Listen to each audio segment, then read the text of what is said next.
வாக்காளர் அடையாள அட்டையை பெற்றால்தான் நாம் ஓட்டு போட முடியும். இதில் இருக்கிற தாய்மார்கள், கிராமங்களில் இருந்து வந்திருக்கிறவர்கள், நீங்கள் நினைத்து பார்க்க வேண்டும். இந்த ஓட்டு இல்லைன்னா என்ன, இந்த ஒரு எலெக்ஷன்ல தானே ஓட்டு போட முடியாது, அதனால வேற ஒன்றும் பாதிப்பு இல்லையே என்று நீங்கள் அலட்சியமாக நினைத்து விடக் கூடாது.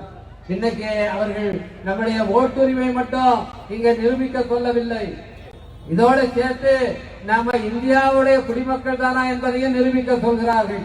இன்னைக்கு ஓட்டுரிமை இந்த பாரத்தை நீங்க பில்லப் பண்ணி கொடுக்கலன்னா அதுக்கப்புறம் என்ன பண்ணுவாங்கன்னா உங்களுக்கு நோட்டீஸ் கொடுத்து நீங்க இந்த நாட்டை சேர்ந்தவர் தானா என்பதை நீங்க நிரூபிக்கணும். அப்படி நிரூபிக்கலன்னா உங்களுக்கு ரேஷன் கார்டு போயிடும், உங்க பிள்ளைங்க படிக்க முடியாது. இங்க பக்கத்துல கீழ்புத்துப்பட்டு இடத்துல ஈழ தமிழர்களுடைய அகதி முகாம் இருக்கிறது.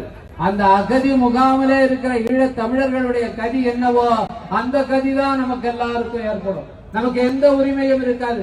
அதுக்கப்புறம் நீங்க தொழில் செய்ய முடியாது, வியாபாரம் செய்ய முடியாது, ஒரு சொத்து வாங்க முடியாது, உங்க பிள்ளைங்களுக்கு இடஒதுக்கீடு கிடையாது. இன்னைக்கு பிஜேபி வந்ததோ நம்முடைய இடஒதுக்கீடு கொடுக்கணும்னு பார்த்தோம். நம்ம பிள்ளைகள்லாம் படிக்க கூடாதுன்னு புதுசாக கல்வி திட்டத்தை கொண்டு வந்தோம். அதை எதிர்க்க என்பதற்காகத்தான் நம்முடைய மாண்புமிகு அமைச்சர் மேல பொய் வழக்குகளை போட்டார்கள் என்பதை நீங்கள் எல்லாம் மறந்துவிடக் கூடாது. இந்த கல்விக் கொள்கை என்பது ஏழை எளிய மக்களை படிக்க கூடாது என்பதற்காக இன்னைக்கு எதெல்லாம் எதிர்ப்பு வந்ததை புரிஞ்சுக்கிட்டு என்ன பண்றான்னா அடிமடிகளே கை வச்சு நீங்க இந்த நாட்டுடைய குடிமக்கள்னு சொன்னாதானே உங்களுக்கு இதெல்லாம் அந்த குடிமக்கள் என்பதை எடுத்துக் கொள்கிறோம் என்று இன்னைக்கு ஆரம்பிச்சிருக்கிறோம். எனவே நம்முடைய நமக்கு வந்திருக்கிற ஆபத்தை நாம் நன்றாக புரிந்து கொள்ள வேண்டும், மற்றவர்களுக்கும் சொல்ல வேண்டும்.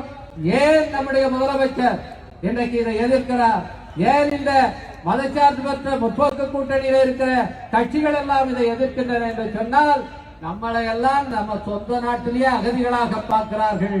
அகதிகளாக்கி நம்ம எல்லாம் திறந்த வழி சிறைச்சாலைகளை அடைக்க பார்க்கிறார்கள். இன்னைக்கு அசாமில் அதான் செஞ்சிருக்கான், அங்கேயே பெரிய பெரிய ஜெயில கட்டியிருக்கான், திறந்த வழி சிறையை கட்டி அந்த மாநிலத்து மக்களையே அந்த சிறையில போட்டிருக்கான்.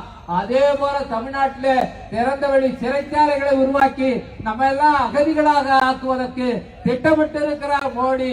அதை நாம் புரிந்து கொள்கிற காரணத்தினாலேதான் நாம் இதை எதிர்க்கிறோம்.